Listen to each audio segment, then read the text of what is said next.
자, 이번 강의는 이제 변압기의 등가 회로로 가봅니다. 자, 이렇게 철심이 있고요. 이쪽에 권선을 감아서 이렇게 전압과 전류를 흘려주게 되면 이쪽에 자석이 흘러서 또 이쪽으로 새로운 전기 회로가 하나 또 만들어지죠. 여기에 유기기전력이 만들어지고요. 거기에서 전압이 출력이 되는 거죠. 전류도 이쪽 방향으로 흐르게 되고, 근데 이것은 이 두 개가 별도 독립적인 어떤 전기 회로고, 여기 자기 회로가 사실 중개 역할을 하고 있는 거죠. 그래서 이것을 우리가 이제 이 그림보다는 등가 회로 어떻게 만들 것인가를 생각해 보면, 자, 이 오른쪽을, 그쵸? 여기 권선을 이런 형태로 표현해서 E2 이렇게 쓰고요. 그 다음에 여기에서는 바로 저항과 리액턴스 성분이 있을 테니까요. 그 부분을 표시해서 2차 측의 저항과 리액턴스, 그래서 R2, X2 이렇게 표시하고, 자, 1차 쪽에도 마찬가지지. 1차 쪽에도 이런 형태로, 그쵸? 똑같지. 여기에 이런 권선을 감았다. 서로 자기가 영향을 준다 하는 의미로, 그쵸? 이런 형태로 감아 놓고요. 1차 측의 저항과 또 리액턴스를 X1, R1 이런 식으로 표현을 한 거죠. 그렇지? 근데 여기서 끝나면 될까요? 안 될까요? 안 되죠. 왜냐하면 요 녀석, 이 자기회로 요 녀석에 대한 어떤 성분이 지금 표시되어 있지 않고요. 이 속에서는 반드시 손실이 발생하죠. 그치? 철선과 히스테리시스선과 그 다음에 와류선 이런 것들이 있기 때문에 그거에 대한 뭔가 표현이 있어야 되고, 또 요 녀석이 우리가 자화가 되죠. 요 녀석이 자석화되면서 그것이 바로 이쪽으로 전달이 되기 때문에 그거에 대한 성분을 우리가 표시해야 돼서, 그것을 뭐 이쪽이나 이쪽에 둘 중에 하나 해도 되지만 여기 1차 측에 우리가 이 저항과 이 리액턴스와는 좀 다른 성분이다 라고 하는 의미로, 그래서 이렇게 별도의 어떤 회로로 표현해 준다 그 얘기죠. 그래서 이 녀석을 이렇게 병렬 형태로, G라고 쓴 거 보니까 이가 뭐였습니까? 바로 컨덕턴스죠. 컨덕턴스. 그리고 이쪽을 우리가 리액턴스의 역수, 그래서 이것을 우리가 서셉턴스, 그래서 B로 표현했었죠. 아무튼 이거하고 뭔가 구분되어지게 표현하기 위해서 이렇게 표현했다, 이렇게 생각하면 돼요. 그래서 G는 컨덕턴스, B는 서셉턴스, 그래서 이거를 한꺼번에 우리가 어드미턴스다 이렇게 얘기를 했었죠. 이렇게 표현한 것이 바로 이 변압기에서의 등가회로. 자, 이 녀석은 지금 유도 전동기하고 사실은 동일한 등가회로이기 때문에 이거 좀 기억해 둘 필요가 있어요. 하나를 기억하면 두 개를 동시에 먹기 때문에요. 그치? 그냥 건너뛸 것이 아니라 어렵지 않잖아. 이쪽에 저항과 리액턴스, 여기도 저항과 리액턴스 이렇게 있었는데, 그 전기회로와 구분되어서 여기 자기회로 속에서의 우리가 손실되는 그런 손실이라든가 또는 자화하는 그런 용도로서의 우리가 뭔가가 필요하기 때문에 이 녀석과 구분되어져서 이렇게 병렬로 표시하고, 이 녀석을 어드미턴스로 우리가 생각해 보면 조금 이 녀석과 구분되어지기도 하고, 그쵸? 편리하더라 그 얘기지. 그래서 이렇게 표현되었다 그 얘기죠. 자, 다시 한번 이제 이쪽으로 가져다 놓고 보도록 합시다. 그쵸? 이건 자 2차 측의 E2, 그 다음에 R2, X2, 여긴 1차 측에서의, 그쵸? E1, 그리고 R1, X1, 그리고 컨덕턴스와 서셉턴스 합해서 우리가 어드미턴스 이렇게 얘기하죠. 그럴 때 여기 1차 측으로 이게 I1 이렇게 전류가 들어가고, 그 다음에 자 2차 측 이쪽으로, 그렇죠? 전류가 나가는 걸 I2라고 한번 해봅시다. 그리고 여기에서야 뭐 전류가 한 방향으로만 딱 가면 되지만 여기에서는 이쪽과 이쪽으로 나뉘어가기 때문에, 자 이쪽으로 흐르는 전류를 우리가 I1' 이렇게 구분해서 한번 표현을 한번 해봅시다. 자, 이 상태에서 이제 무부하 시험을 하겠다는 거죠. 2차 측을 개방하겠다, 이쪽을 아무것도 연결하지 않겠다 그 얘기지. 그러면 우리는 알다시피 요 I2 흐릅니까? 안 흐릅니까? 이쪽에 연결이 아무것도 안 돼 있으니까 I2는 당연히 흐르지 않죠. 그 이유는 우리가 무부하라고 하면 이쪽에 있는 부분에 사실상 저항이 무한대가 된다, 이렇게 얘기할 수 있죠. 아무것도 연결이 되지 않았는데 어떻게 여기에 전류가 흐르겠어요. 그래서 I2는 당연히 0이 될 것이다, 이렇게 생각할 수 있고요. 자, I2가 0이면 우리가 앞에 권수비 N이라고도 했고 우리가 A라고도 했죠. 자, A라고 했을 때 그 녀석의 이게 권수비가 바로 뭐였습니까? 권수비는 우리가 전압 입장에서 보면 다시 한번 볼까요? 전압 입장에서 보면 V2분의 V1이었어.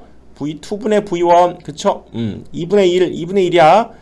그리고 저항 같은 경우에도 뭐였습니까? 바로 루트 R2분의 R1 이랬었고요. 임피던스도 마찬가지였지. 그리고 전류는 얘가 뒤바뀌었죠. 전류는 I1분의 I2 이렇게 얘네 둘이가 뒤바뀐 상황이었지. 그래서 아하 여기에서의 권수비를 우리가 A라고 했을 때 그때 여기에 흐르는 전류 I1'이고요. 여기 I2 이렇게 얘기하기 때문에 이 둘의 관계에서 보면 바로 요거에 의해서 그치? I1분의 I2 I1', I2 이런 관계가 성립하죠. 그치? 근데 여기에서 I2가 0이라고 했기 때문에 여기다 0을 집어넣어 보면 그쵸? I1 입장에서 다시 정리해 볼까요? 자, 이 녀석을 다시 한번 정리해 보면 얘네들이 자리 바꿔도 되는 거 알죠? 다시 우리가 수학 A에서 A는 우리가 B분의 C다 이렇게 했을 때 여기에서 B에 관해서 표현하고 싶으면 B는 얘네들이 자리만 바꾸면 돼요. A분의 C 이게 우리가 수학 늘 성립하는 식이에요. 얘네들이 자리만 바꿔도 등식은 성립해. 그러니까 얘네들이 자리 바꾸면 I1'은 그쵸? N분의 I2가 되고 당연히 I2가 지금 0이기 때문에 그쵸? 여기다 0을 대입하면 그래서 I1'도 그러면 0이 될 수밖에 없구나. 이쪽으로 흐르는 전류가 없으면 이쪽으로 흐르는 전류도 없다. 이렇게 얘기할 수 있다는 얘기죠. 그런데 얘는 어느 정도 전류는 공급되면서 그러면 이쪽으로만 전류가 흐르겠다. 그 얘기지. 그러면 이쪽에 지금 전류가 흐르지 않아서 아무런 의미도 없고요. 이쪽으로도 전류가 흐르지 않아서 아무런 의미도 없으니까 지금 이 무부하 상태에서는 이 녀석들을 복잡하게 놔둘 것이 아니라 이거 없애버리고 그쵸? 이쪽 샥 없애버리고 이쪽도 샥 없애버리자. 그 얘기죠. 얘만 남는다 그 얘기지. 지금 무부하 상태에서는 다시 이 상태에서 요 녀석들이 의미 없는 이제 상황이 되기 때문에 요 녀석 없애고 요 녀석 없애서 얘만 남겨놓고 생각하면 편리하겠다 그 얘기죠. 그렇지? 그래서 이제 I1 1차 측에 공급되었던 전류가 모두가 다 이제 이쪽으로만 흐르게 된다. 지금 그 얘기죠. 자, 이 녀석을 이제 좀 크게 가져다 놓고 한번 생각을 해보면 그때 자, 이 녀석을 사실은 우리가 해석하는 이유는 뭐였습니까? 바로 그 철심에 있었죠. 철심. 그치? 이제 무부하 시험에서 이 철심, 철심 요 녀석에서 우리가 소비되는 어떤 전류 이렇게 생각할 수 있죠. 근데 바로 그 부분에서 이쪽에 저항의 역수죠. 요 녀석 우리가 이 컨덕턴스는 바로 저항 스몰 r, r분의 1 이렇게 되고요. 여기 서셉턴스 b는 바로 리액턴스 x분의 1 이렇게 되죠. 그러니까 어떻게 보면 여기에서도 저항과 관련되어 있는 부분, 이 녀석도 리액턴스와 관련되어 있는 부분이다 이렇게 생각하시면 그냥 편리하고요. 즉 이때 I1이 자 이쪽을 통해서 흐르는 전류와 이쪽을 통해서 흐르는 전류로 그럼 역시 나뉘겠죠. 그래서 자 I1이 이쪽으로 전체적으로 흐르는 전류를 I0라고 하고 이건 무부하 상태에서 지금 흐르는 전류다. 그래서 무부하 여자 전류라고 해요. 이 녀석을. 즉 이 녀석이 그대로 여기에 공급이 되겠지. 그쵸? 얘를 무부하 여자 전류 이렇게 얘기해요. 무부하 여자 전류. 그쵸? 즉 이쪽을 자석화하는 어떤 그런 용도로 흐르는 전류다 그 얘기고 이게 둘로 나뉜다는 거죠. 이쪽으로 가는 전류를 이쪽을 II 이걸 우리가 철선 전류라고 해요. 요 녀석 이 철심에서 뭔가 철손이 발생한다는 얘기지. 히스테리시스손과 와류손 그걸 우리가 철손이라고 했잖아요. 그 철손에 소비되는 이쪽 저항 철 저항 철 이렇게 생각하면 좀 이해가 되고요. 그치? 거기에 소비되는 전류 철선 전류 그래서 II 여기 아래 첨자도 스몰 i 소문자 i를 썼어요. 그리고 이쪽 서셉턴스로 가는 전류는 I 파이 이것은 자화 전류. 얘는 어떤 용도로 소비되는 전류냐? 바로 이런 걸 자석화, 자석을 만들어내는 역할을 하게 되는 전류로서의 우리가 전류, 자화 전류, I 파이 그러고요. 얘는 뭐라고요? 얘는 철손 전류, 철손 전류. 이거는 부하가 있든 없든 우리가 철손은 만들어진다고 그랬죠. 그치? 그래서 거기에서 아쉽지만 소비되는 전류, 철선 전류, II 이렇게 된다는 얘기죠. 자, 그래서 이제 정리를 한번 해보면 이 무부하 상태에서는 나머지 거추장스러운 것들은 다 별 의미가 없어지게 되고 이쪽 우리가 철심에서 소비하는 전류, 그쵸? 자석화, 자석을 만들어내는 전류, I5 요거 하나 하고, 그쵸? 그 다음에 그 철선 내부에서 손실이 발생하도록 흐르는 전류, 어쩔 수 없이 흐르는 전류죠. 이렇게 두 가지 종류로 구분을 했고, 지금 이 변압기에서 무부하 시험은 이 그림이 중요해요. 요것만 잘 기억하면 할만해요. 이 그림은 몇 번 여러분들 이렇게 그려서 무부하 상태에서는 이렇게 이런 회로가 그려지고 이때 I1이 공급이 되면서 그것이 모두가 다 무부하 여자 전류. 자, 용어 잘 알아야 돼. 요거 무부하 여자 전류. 얘는 그것이 나뉘어서 철선 전류와 자화 전류. 자화 전류 뭡니까? 자석을 만들어내는 용도. 자석을 만들어낸다고도 할 수 있죠. 철선. 이 용어를 잘 익숙해져야 돼요. 그러면 할만해요. 그래서 봅시다. 이때 무부하 여자 전류를 요 녀석이라고 그랬지. I0 요 녀석이 무부하 여자 전류고요. 이쪽으로는 사실상 저항 쪽으로 흐르는 전류. 이 녀석은 코일 쪽으로 흐르는 전류. 이래서 이 둘의 합이, 요 녀석과 이 녀석의 합이 바로 얘가 된다 그 얘기죠. 그래서 이것은 얘는 위상이 제로고요. 요것은 일종의 코일이기 때문에 얘는 위상이 달라진다는 얘기지. 이쪽으로 흐르는 전류와 이쪽으로 흐르는 전류의 위상이 달라지면서 이거를 벡터로 표현해야 된다 그 얘기죠. 자, 또 벡터가 등장하네. 그쵸? 아무튼 이 무부하 여자 전류, 얘가 무부하 여자 전류예요. 그 녀석은 이 II와 I5의 합으로 돼 있는데 왜 벡터로 표시했냐? 왜 점을 찍었냐? 얘는 위상을 갖게 된다 그 얘기죠.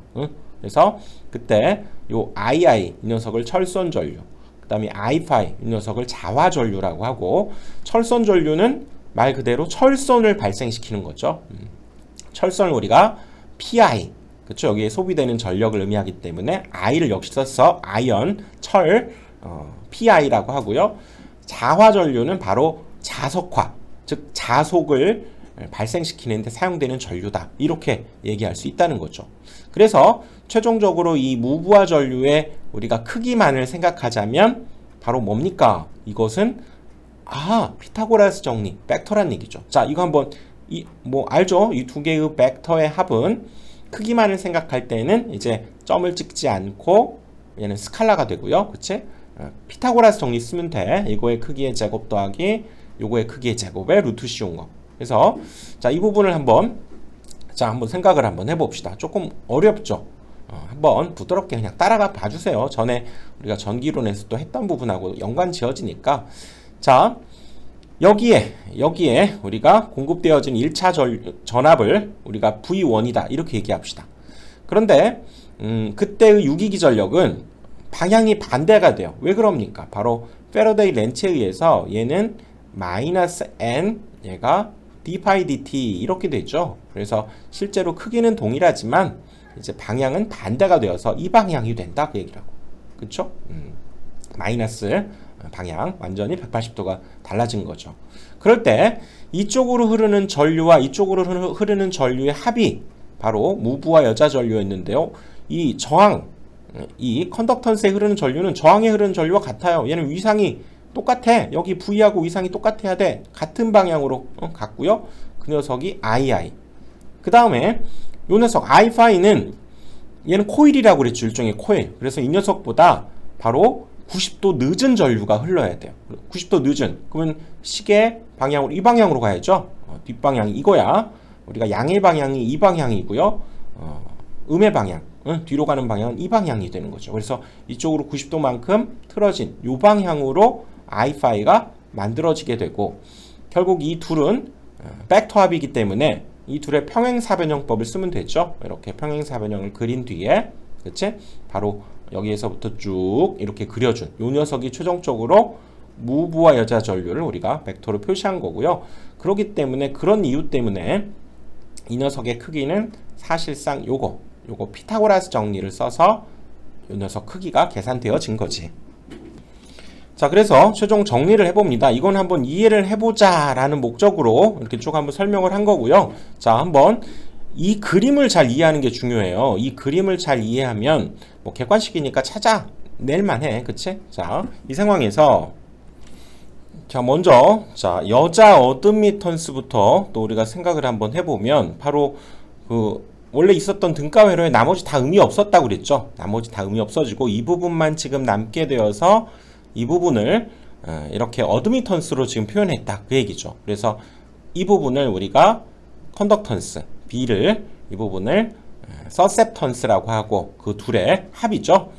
G 플러스 역시 JB 이렇게 표현되어 있는 것이 이 부분을 표현한 여자 어드미턴스다 이렇게 얘기하고, 그 다음은 이쪽 무브와 여자 전류에서 이쪽 방향으로 흐르는 전류를 우리가 철선 전류다 이렇게 얘기하고, 그쵸?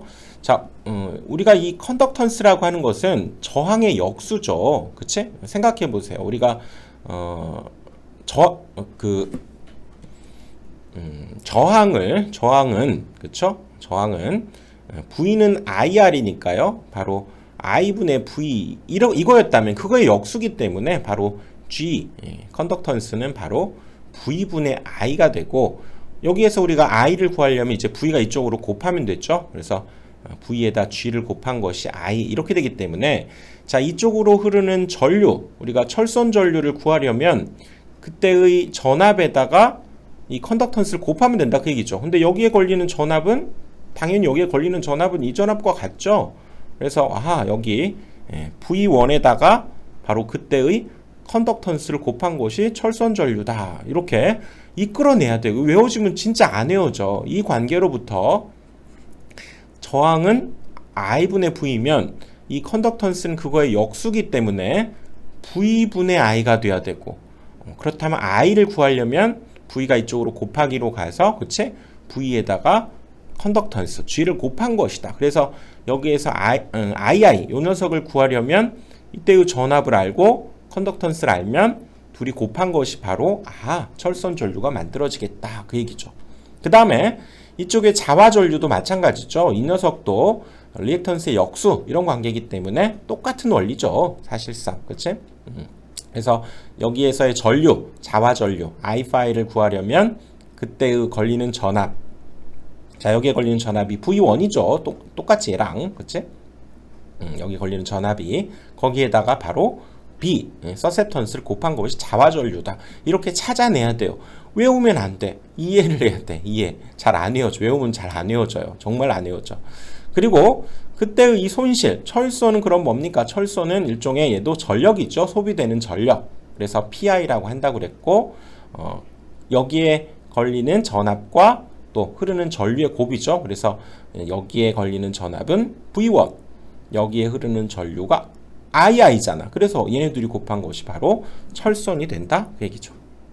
자, 그래서 이번 강의의 이제 핵심은 이제 무브화 시험일 때 나머지 거기 복잡했었던 그 회로 있죠. 자, 앞으로 다시 한번 가보면 요거죠. 요거 이게 바로 변압기의 등가 회로인데 이거 기억해둘 필요 있다고 그랬죠. 왜냐하면 이거 유도전동기에서도 얘가 똑같이 나오기 때문에 똑같아요. 기억을 해둬야 돼. 그런데 무브화 상태에서는 이쪽으로의 전류가 흐르지 않기 때문에 이 녀석이 의미가 없어지고, 여기도 같은 이유로 그쵸? 이쪽으로도 전류가 흐르지 않기 때문에 얘도 의미가 없어지면서 요 부분만 남는다 그랬었죠. 이제 그걸 가져다가 좀 복잡해 보이는 듯 해도 그걸 이렇게 가져다가 자, 이쪽에 컨덕턴스와 서셉턴스로 표현을 했고요. 그치? 그리고 이제 이쪽에 1차 측 전류가 흐르게 되면 모두가 다 무브화 여자 전류, 그래서 I0는 무브화를 뜻하는 거죠. 그래서 이것이 사실상 여자, 우리가 그 철심에서의 작용하는 전류로 모두가 다 작용하게 되고, 얘는 철선을 만들어내고요. 이쪽에서는 그쵸? 우리가 자석을 만들어낸다 그래서 I5 이렇게 표현해서 그랬던 거지. 그래서 이 녀석을 우리가 컨덕턴스와 서셉턴스, 그래서 어드미턴스는 기억납니까? 회로 이론에서 얘는 G 플러스 JB 역시 이렇게 썼었고요. 그거고, 그 다음에 여기에서의 철선 전류 II는 그쵸? 이때의 전압과 여기 G를 안다고 하면 이 원리에 의해서, 그쵸? 이 원리. 요거 알겠지? 아까 R은 I분의 V지만 이 컨덕턴스는 그 역수니까 V분의 I가 되고, 이걸 이용해서 I를 구하려면 V가 이쪽으로 곱해져야 되니까. 응? 아하, 요 녀석 이제 II는 이쪽 V1과 G를 곱하면 되겠다, 이렇게 생각을 해놔야 되고요. 그 다음에 여기 자화전류 마찬가지로 요 녀석 B에다가 역시 얘도 V1을 곱하면 돼. 같은 원리로 얘도 곱했듯이. 응? 이렇게 해서 만들어내고요. 그리고 철소는 바로 여기에서 소비되는 전력 VI잖아요. VI. 그래서 여기에서의 V, 여기에서의 전류의 곱이다. 그러면 끝난다는 거지. 이거는 어려우면 안 해도 돼요. 이 벡터. 근데 이 정도 기억해두면 되고요. 이 부분이 사실 좀 어렵죠. 몇 번 반복해서 봐주시면 또 계속 이어질 때 많이 보탬이 되니까 한번 봐주시고요. 자, 다음 강의에서 또 이어서 가봅니다.